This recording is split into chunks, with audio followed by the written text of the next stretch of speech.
Hi friends, Jishin Mohan reaction video ആയിട്ട് വന്നിട്ടുണ്ട്. അതിൽ കുറേ ക്ഷമാപണം നടത്തുന്നുണ്ട്. പറഞ്ഞ വാക്കുകളൊക്കെ അത് തെറ്റായിപ്പോയി എന്ന് പറയുന്നുണ്ട്. പിന്നെ ചില വ്ളോഗ്സുകളെ എതിരെ പറയുന്നുണ്ട്. ഭാര്യയുടെ വിശേഷം പറയുന്നുണ്ട്. അതുപോലെ തന്നെ ചില വ്ളോഗ്സ് അദ്ദേഹത്തിനെ നാമാവശേഷമാക്കി എന്ന് പറയുന്നുണ്ട്. അതെന്തൊക്കെയാണ് നമുക്ക് നോക്കാം. അതിന് മുന്നേ ഈ ചാനലൊന്ന് സബ്സ്ക്രൈബ് ചെയ്യുക, ഷെയർ ചെയ്യുക, ലൈക്ക് ചെയ്യുക, ബെൽ ബട്ടൺ കൂടി അമർത്തുക കേട്ടോ. അപ്പോൾ അദ്ദേഹം ആദ്യം പറയുന്നത്, ഒരാളെക്കുറിച്ച് സംസാരിക്കുമ്പോൾ റെസ്പെക്റ്റ് കൊടുക്കണം കേട്ടോ. അതുൽ വ്ളോഗ്സിനെയാണ് പറയുന്നത്, അത് പേരെടുത്ത് പറയുന്നത്. അതുകൊണ്ട് തന്നെയാണ് ഞാനും പറഞ്ഞത്. അതുപോലെ തന്നെ ഒരാളെ നന്നായിട്ട് പറയുന്നുണ്ട്, ഗോപ്രോ മച്ചാൻ എന്ന് പറഞ്ഞ ചാനലിൽ നന്നായി പറയുന്നുണ്ട്. കാരണം എന്താ വെച്ചാൽ അദ്ദേഹം ഈ ജിഷിൻ മോഹനെ വിമർശിക്കുന്നുണ്ട്, പക്ഷെ മാന്യമായ രീതിയിലാണ് വിമർശിക്കുന്നത് എന്ന് പറയുന്നത്. അതുൽ വ്ളോഗ്സ് ചീത്ത രീതിയിലാണ് വിമർശിക്കുന്നത് എന്നാണ് ജിഷിൻ പറയുന്നത്. അതായത് അപ്പി എന്ന് ഞാൻ പറയുന്നത് വേറെ വർത്തമാനത്തിലാണ് പറയുന്നത്, പക്ഷേ എനിക്കത് പറയാൻ നാണക്കേടുണ്ട്. അതുകൊണ്ട് പി എന്നൊക്കെ വിളിച്ചിട്ടാണ് ഈ ജിഷിനെ വൃത്തികേട് പറയുന്നത് എന്ന് പറയുന്നത്. പക്ഷേ ഞാൻ കണ്ടിട്ടില്ല അത് വ്ളോഗ്സിനെ കുറിച്ചിട്ട്. ജിഷിൻ പറയുന്നതാണ്, ജിഷിൻ്റെ ഇതാണ് ഞാൻ കണ്ടിരിക്കുന്നത് കേട്ടോ. പിന്നെ ഇപ്പോൾ വന്നിരുന്ന് പറയുന്നത് PR എന്ന് പറഞ്ഞാൽ അനുമോൾ മാത്രമൊന്നല്ല ചെയ്തിരിക്കുന്നത്, അവിടെയുള്ള എല്ലാ ആൾക്കാരും, മൊത്തം ആൾക്കാരും ഒരു 99% ചെയ്തിട്ടുണ്ടെന്ന് പറയുന്നുണ്ട്. പിന്നെ അനുമോൾക്ക് എല്ലാവരും അറ്റാക്ക് ചെയ്തപ്പോൾ ഞാനാണ് കൂടുതൽ സഹായിച്ചത് എന്നൊക്കെ ജിഷിൻ ഇരുന്ന് പറയുന്നുണ്ട്. ഇതൊന്നും നിങ്ങൾ കണ്ടില്ലേ? 24/7 കാണുന്ന ആൾക്കാരല്ലേ നിങ്ങൾ? മൊത്തം ഇമോഷൻസ് കൊടുക്കാൻ അനുമോൾക്ക് മാത്രമേ കഴിയൂ. അതുകൊണ്ട് തന്നെയാണ് അനുമോൾക്ക് ഇപ്പോൾ ഫസ്റ്റ് കിട്ടിയത് എന്നൊക്കെ പറഞ്ഞ് ന്യായീകരിക്കുന്നുണ്ട് കേട്ടോ. സ്റ്റാർ മാജിക് എന്ന പ്രോഗ്രാം ഉള്ളപ്പോൾ തന്നെ എനിക്ക് അവളെ നന്നായിട്ട് അറിയാം. എനിക്ക് ആ കൂടിയുള്ള ഫ്രണ്ട് അവളും ഷാനവാസ് മാത്രമായിരുന്നു അവിടെ. അതുകൊണ്ടാണ് ഞാൻ ചെന്നപ്പോൾ അവരെ കൂടുതലും പ്രൊട്ടക്റ്റ് ചെയ്ത് സംസാരിച്ചിരുന്നത്. പിന്നെ സ്റ്റാർ മാജിക്കിൽ അവൾ മാക്സിമം സ്റ്റാർ ആവാൻ കാരണം എന്താണ്? മാക്സിമം കണ്ടൻറ്റ് അവൾ കൊടുത്തിട്ടുണ്ട്.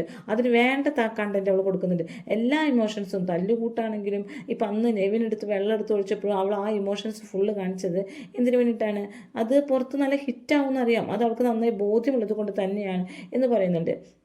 അപ്പോൾ ഞാൻ ഈ വീഡിയോ ചെയ്യുന്നത് ജിഷിൻ്റെ വീഡിയോ കണ്ടുകൊണ്ട് തന്നെയാണ്. കാരണം നമ്മളൊക്കെ തുടക്കക്കാരാണ്, നമ്മളൊന്നും ഒരാളുടെ വീഡിയോ നോക്കി ചെയ്യേണ്ട, ജിഷിൻ്റെ. അതുകൊണ്ട് തന്നെ നമ്മുടെ വീഡിയോ ഒന്നും ചെയ്യുമ്പോൾ അത് ഉയർന്നു പോവുക തന്നെയുള്ളൂ, നമുക്ക് സബ്സ്ക്രൈബേഴ്സും കൂടുക തന്നെയുള്ളൂ. ആരുടെ വീഡിയോ നോക്കി ചെയ്യാൻ പാടില്ല. ഇവർ പറഞ്ഞ വീഡിയോ, ജിഷിൻ പറഞ്ഞ വീഡിയോ വെച്ചിട്ട് നമ്മൾ നമ്മുടെ സ്വന്തം ഒപ്പീനിയൻ പറഞ്ഞു പോകുമ്പോഴാണ് ആ ചാനലിന് എന്തുണ്ടാകുന്നത്? ഒരു നല്ല ചാനലായി മാറുന്നത് അല്ലേ? പിന്നെ ജിഷിൻ പറയുന്നുണ്ട്, അമ്മയെ റിയാക്ട് ചെയ്ത്, സ്വന്തം ഭാര്യ റിയാക്ട് ചെയ്തത് എൻ്റെ പാർട്ട്ണർ ആയതുകൊണ്ടാണ്. അതുകൊണ്ട് തന്നെയാണ് ഞാൻ ആ അമ്മയെ റിയാക്ട് ചെയ്തത്. ഞാൻ നിങ്ങൾക്ക് ആർക്കും അതിനെക്കുറിച്ച് ഒന്നും ഡിസ്കഷൻ നമ്മൾ നടത്താതിരുന്നിരുന്നത്. എന്തുകൊണ്ടെന്ന് വെച്ചാൽ സ്വന്തം ഭാര്യയാണ്. അതിപ്പോൾ ഇദ്ദേഹം എന്ത് പറഞ്ഞു അതിനെ ന്യായീകരിച്ച് വരും. പെട്ടെന്ന് ആൾക്കുണ്ടായ ഇമോഷൻസിൻ്റെ ഇതിൽ അതൊരു വ്ളോഗ്സിന് എല്ലാവരും കുറ്റം പറയുന്നുണ്ട്, അമ്മയ ഭാര്യ അല്ലേ? അപ്പോൾ അതുകൊണ്ട് ഞാൻ റിയാക്ട് ചെയ്തില്ല. വെച്ചാൽ അവരുടേതായ ഒരു അവകാശമാണ് അത് അങ്ങനെ പറയുക എന്നുള്ളത്. പിന്നെ ഇങ്ങനെ ഇല്ലാത്തതും പറഞ്ഞ് ഞാനൊരു യൂട്യൂബ് ചാനൽ തുടങ്ങാൻ പോവാണ്, യൂട്യൂബർ ആവാൻ പോകണം, എനിക്കും വരുമാനം എങ്ങനെയൊക്കെ ഉണ്ടാക്കുമെന്നറിയാം എന്നും പറഞ്ഞ് മൂപ്പരാൾ യൂട്യൂബ് ചാനൽ തുടങ്ങിയിട്ടുണ്ട് കേട്ടോ. ഞാനും നോക്കട്ടെ, എനിക്ക് ടൈമിലൊക്കെ ഞാനും നോക്കട്ടെ, എനിക്ക് പറ്റുമോ നോക്കണ്ടേ എന്നൊക്കെ പറയുന്നുണ്ട് കേട്ടോ.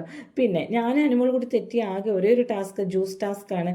അതിൽ ക്വാളിറ്റി ചെക്കേഴ്സ് ആയപ്പോൾ മാത്രമാണ് ഞങ്ങൾ തെറ്റിയത്. അത് ആശയപരമായിട്ട് മാത്രമേ തെറ്റിയിട്ടുള്ളൂ. അനുമോൾ എന്ന പേഴ്സണായിട്ട് യാതൊരു പ്രശ്നവും എനിക്കില്ല എന്ന് പറയുന്നുണ്ട്.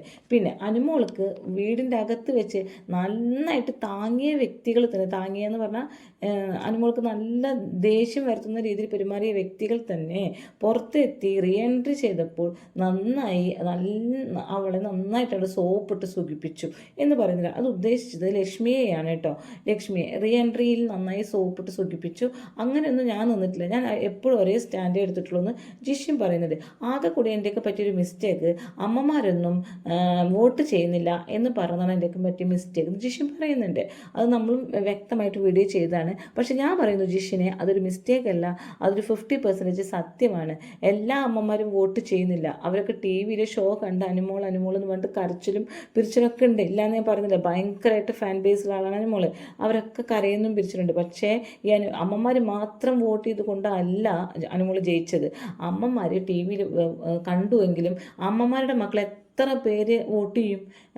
എടാ നീ ഒന്ന് അനുമോൾക്ക് വോട്ട് ചെയ്യുമെന്ന് പറഞ്ഞാൽ വേണമെങ്കിൽ ഒരു 100-ൽ 10% മക്കൾ വോട്ട് ചെയ്യും. അല്ലാതെ അവരിപ്പോൾ ഈ ഹോട്ട്സ്റ്റാർ ഡൗൺലോഡ് ചെയ്ത് വോട്ട് ചെയ്യാൻ നിൽക്കുമോ? ഇല്ല. അല്ലെങ്കിൽ ഹോട്ട്സ്റ്റാർ ഡൗൺലോഡ് ചെയ്ത വ്യക്തിയാണ്, ഹോട്ട്സ്റ്റാറിൽ ഇത് കാണുന്ന വ്യക്തിയാണെങ്കിൽ സ്വന്തമായിട്ട് അവർക്കൊരു ഒപ്പീനിയൻ ഉണ്ടാവും, അവർക്കൊരു പേഴ്സൺ ഉണ്ടാവും, അവർക്കാണ് വോട്ട് ചെയ്യുള്ളൂ. അമ്മമാർ കരഞ്ഞ് നിലവിളിച്ചു എന്നിട്ട് വോട്ട് ചെയ്യാൻ നിൽക്കില്ല. അപ്പോൾ അങ്ങനെയൊക്കെ പറയുന്നത് ജിഷിൻ ആദ്യം പറഞ്ഞ കാര്യത്തിനോടാണ് ഞാൻ യോജിപ്പുള്ളത്. ഇപ്പോൾ പറഞ്ഞ് ജിഷി മാറ്റി പറഞ്ഞത് എനിക്ക് വിയോജിപ്പ് തന്നെയാണ്. അമ്മമാർ ടി വിയിലിരുന്ന് ഷോ കാണും. എന്നിട്ട് അങ്ങനെ ഇരുന്ന് പറയും, അയ്യോ അനുമോള് ജയിക്കണം, അനുമോള് നല്ല കുട്ടിയാണെന്നൊക്കെ പറയും. എന്നല്ലാതെ അവർ വോട്ട് ചെയ്യുക എല്ലാ അമ്മമാരും ഇല്ല, 50% അമ്മമാരെയാണ്, കേരളത്തിലെ 50% അമ്മമാരെയാണ്. ഇപ്പം എൻ്റെ ചുറ്റുവട്ടത്തുള്ളവരും എൻ്റെ വീട്ടിലുള്ളവരൊക്കെ എനിക്ക് കഥകൾ അറിയാം, അവർക്കൊക്കെ അനുമോളെ ഇഷ്ടമാണ്. പക്ഷെ ആരും വോട്ട് ചെയ്യാൻ മുതിരുന്നില്ല. നമ്മളെപ്പോലുള്ള കുറേ പേരാണ് ഈ വോട്ട് ചെയ്യുന്നത്. പിന്നെ PR വോട്ട് മറിച്ചത് കൊണ്ട് തന്നെയാണ് ആ ജയം വന്നിരിക്കുന്നത്. പിന്നെ നമ്മുടെ രണ്ടാം ഭാഗം വന്നിട്ടുണ്ട്, ജിഷിൻ്റെ രണ്ടാം ഭാഗം വന്നിട്ടുണ്ട്. ആ ഇൻ്റർവ്യൂ വലിയ തരത്തിൽ വിവാദം ഇൻ്റർവ്യൂ ആണല്ലോ. അപ്പോൾ അതിൻ്റെ രണ്ടാം ഭാഗം വന്നിട്ടുണ്ട്. അതിൽ ഫുള്ള് കുറ്റം പറയുന്നത് ലക്ഷ്മിയെയാണ് കേട്ടോ. ലക്ഷ്മിക്ക് ഡബിൾ സ്റ്റാൻഡ് ഉണ്ട് എന്ന് പറയുന്നു. അത് ശരി തന്നെയാണ്. ലക്ഷ്മിക്ക് ഒരു ഡബിൾ സ്റ്റാൻഡ് ഉണ്ട്. ഇനി ജിഷിൻ ഇത് പറഞ്ഞതാണ്, പക്ഷേ ജിഷിൻ ചിലപ്പോൾ ഇത് മാറ്റി പറയും. ഫസ്റ്റ് ഇൻ്റർവ്യൂവിൽ പറഞ്ഞ കാര്യങ്ങളൊക്കെ ജിഷി ഇപ്പോൾ കുറച്ച് മാറ്റി പറഞ്ഞല്ലോ, അതുപോലെ തന്നെ മാറ്റി പറയാൻ സാധ്യതയുണ്ട്. പക്ഷെ ഞാൻ മാറ്റി പറയില്ല. ലക്ഷ്മി കാണിച്ചത് നമ്മൾ കൃത്യമായിട്ടൊരു വീഡിയോ ഇട്ടിരുന്നു അല്ലേ. ലക്ഷ്മി പിന്നെ ഈ ഒരു ഫാൻ ബേസ് ഉണ്ടാക്കാൻ പറഞ്ഞ കാര്യമാണ് എന്നാണ് ജിഷിൻ പറയുന്നത് ആദില നൂറയെ കുറിച്ചിട്ട്. അതിൽ തന്നെ പലതരം സ്റ്റാൻഡ് ലക്ഷ്മി എടുത്തിരുന്നു എന്ന് പറയുന്നു. റിയാസ് വന്നപ്പോൾ വേറൊരു തരം സ്റ്റാൻഡ്, നൂറയുടെ അടുത്ത് വേറെ, ലാലേട്ടൻ്റെ അടുത്ത് വേറെ, പുറത്ത് വന്നപ്പോൾ വേറെ, അമ്മ വന്നപ്പോൾ വേറെ, ഇങ്ങനെ പലതരം സ്റ്റാൻഡിൽ ലക്ഷ്മിക്ക് ഉണ്ടായിരുന്നു എന്ന് പറയുന്നു. ലക്ഷ്മിക്ക് പിന്നീട് നെവിനെയാണ് ഇഷ്ടം എന്ന് പറയുന്നു. അപ്പോൾ നെവി എന്ന് പറയുന്ന വ്യക്തി ഒരു സ്ത്രൈണ സ്വഭാവമുള്ള ഒരു വ്യക്തിയാണ്. അപ്പോൾ അതും ഈ കാറ്റഗറിയിൽ പെടുമല്ലോ, ആദില നൂറ കാറ്റഗറിയിൽ പെടും. എന്നിട്ട് എന്തുകൊണ്ടാണ് ഇപ്പം നെവിനെ ഇഷ്ടപ്പെടുന്നത്? ആദിലെ നൂറയെ ഇഷ്ടമില്ല, വീട്ടിൽ കേട്ടാൽ കൊള്ളാത്തവരാണ്. ഓക്കെ, സമ്മതിച്ചു. അവർ ഈ ലെസ്ബിയൻ കപ്പിൾസ് ആയിരിക്കും. അപ്പോൾ ആ കാറ്റഗറിയിലുള്ള ആൾ തന്നെയാണ് നെവിനും. അപ്പോൾ നെവിനെ ഭയങ്കര ഇഷ്ടമാണ് ലക്ഷ്മിക്ക് എന്ന് പറയുന്നു. അപ്പോൾ ആർക്കാണ് കൂടുതൽ സപ്പോർട്ടുള്ളത്, അവരെ കൂടുതൽ ഇഷ്ടപ്പെടുന്നു എന്നാണ് ജിഷിനോട് ലക്ഷ്മിയെക്കുറിച്ച് പറഞ്ഞു നിർത്തുന്നത് കേട്ടോ.